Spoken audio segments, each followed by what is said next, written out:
falei, ela existe há 10 anos, e a gente fundou essa consultoria com o propósito de incluir as pessoas com deficiência do ponto de vista socioeconômico, e a fórmula que a gente encontrou e encontra para fazer isso acontecer é a aliança de 2 fatores. A empatia, que o Evaldo trouxe de uma forma muito rica no painel anterior, né, a importância de a gente dialogar, escutar, estar presente para a outra pessoa. Então, esse é um dos pilares, é a empatia. Então, a gente tem uma oficina de empatia que usa teatro para praticar isso.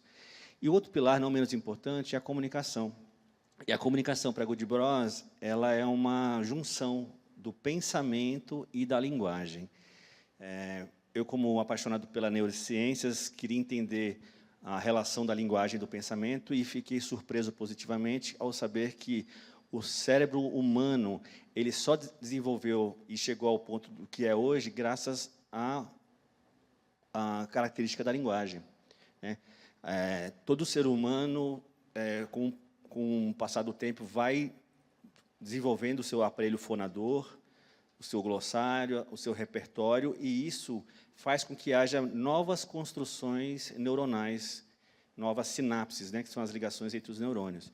E essa circuitaria nova, que é formada, ajuda na linguagem. Então, é um caminho de mão dupla.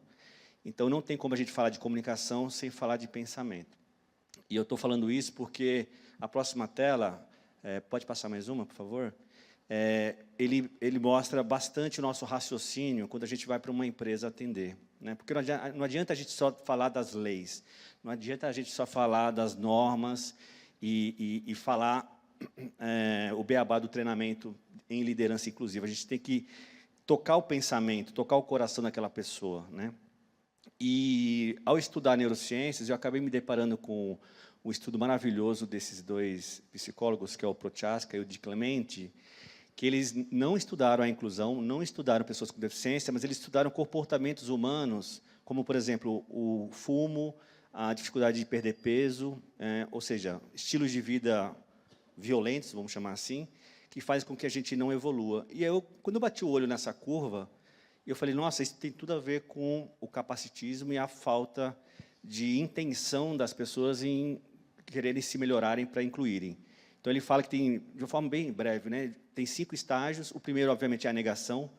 Então, a pessoa que fuma, ela não vê os problemas do fumo no primeiro momento, depois ela começa a reconhecer esses problemas, que é o estágio 2, mas ainda cria desculpas para não tomar ação. E é só a partir do nível 3 que começa-se a implementação de algumas iniciativas para a pessoa mudar esse hábito. É a mesma coisa com a inclusão da pessoa com deficiência. Quando a gente vai, né, Mara e Ana, quando a gente vai falar com pessoas que lideram, que têm uma posição de destaque na empresa, existe um primeiro comportamento que é a negação, que é, não, mas a minha empresa não precisa contratar, eu tenho 90 funcionários, né?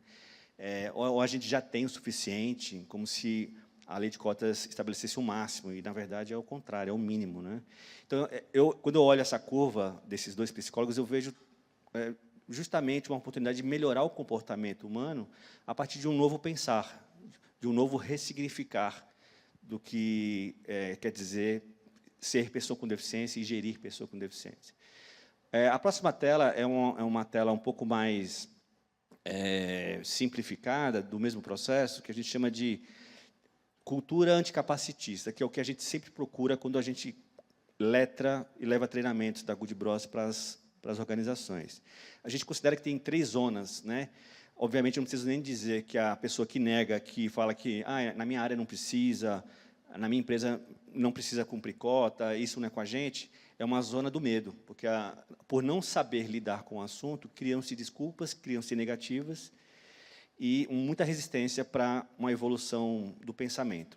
Então, o nosso papel, quando a gente entra numa empresa com treinamento, é sempre propor uma jornada de média a longa duração, para que a gente possa pegar essas pessoas, principalmente as líderes, da zona do medo, jogar elas para uma zona que a gente chama de zona do preparo, onde elas começam a conviver com a pessoa com deficiência, começam a testar ações, iniciativas, até baseadas na empatia, para mostrar que não é um bicho de 7 cabeças, que é algo possível e necessário a ser feito dentro das organizações, para só então levar essas pessoas para o que a gente chama de zona de ação, onde essas pessoas serão protagonistas e serão novas embaixadoras do tema inclusão da pessoa com deficiência. É um processo que não é tão simples assim como eu estou falando, né? Às vezes demora muito tempo, mas essa é a nossa missão, né? Então, eu queria trazer isso, porque em algum momento eu vou cutucar a Mari e a Ana, de que forma que nós, consultoras, pessoas consultoras, e aí o IN Movimento também, por favor, eu quero ouvir também você, César,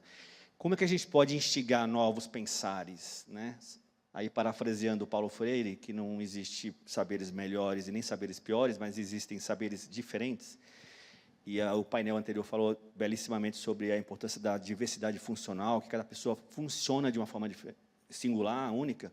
Como que nós temos esse papel de educar e trazer esses novos pensares?